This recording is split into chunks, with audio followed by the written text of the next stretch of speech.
വളരെ ന്യൂട്രീഷ്യസ് ആയിട്ടുള്ള ഒരു വാഴക്കൂമ്പ് ചെറുപയർ തോരൻ എങ്ങനെയാണ് ഉണ്ടാക്കുന്നത് സ്റ്റെപ്പ് ബൈ സ്റ്റെപ്പായിട്ട് നിങ്ങളിപ്പോൾ ഒന്ന് കണ്ടു നോക്ക്.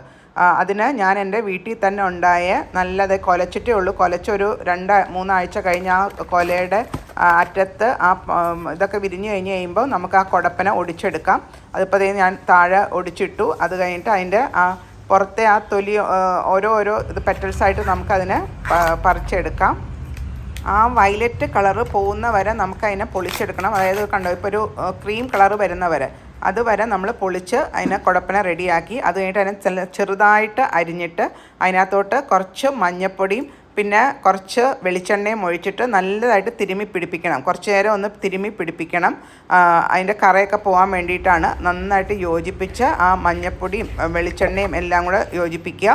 പിന്നെ ഇത് അതിനെ ഒതുക്കി ചേർക്കാനായിട്ട് ഞാനിപ്പോൾ അരമുറി തേങ്ങ, 2-3 പച്ചമുളക്, പിന്നെ വെളുത്തുള്ളി, ചുവന്നുള്ളി ഇതെല്ലാം എടുത്തിട്ടുണ്ട്.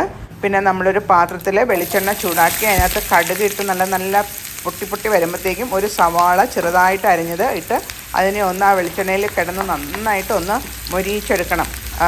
സവാള ചെറിയ ഉള്ളി ചേർത്താൽ കുറച്ചും കൂടെ നല്ലതാണ്. പക്ഷെ നമ്മൾ ഒതുക്കാനായിട്ട് ചെറിയ ഉള്ളി ചേർത്തിട്ടുണ്ടല്ലോ.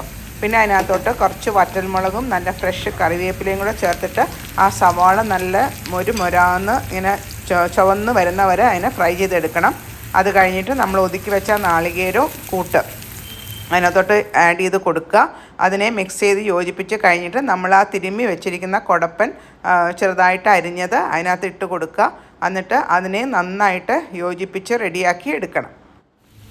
അതിനെ എല്ലാം കൂടെ നന്നായിട്ട് ഒന്നും കൂടെ മിക്സ് ചെയ്ത് യോജിപ്പിച്ചിട്ട് നമ്മൾ മിക്സി കഴുകിയ ആ വെള്ളം കുറച്ച് വെള്ളം ഒഴിച്ചാൽ മതി. ഏകദേശം ഒരു 1 കപ്പ് വെള്ളം ആ മിക്സി കഴുകിയതും കൂടെ ഒഴിച്ച് ആ കുടപ്പൻ തോരനിനകത്തോട്ട് ഒഴിച്ച് കൊടുക്കുക.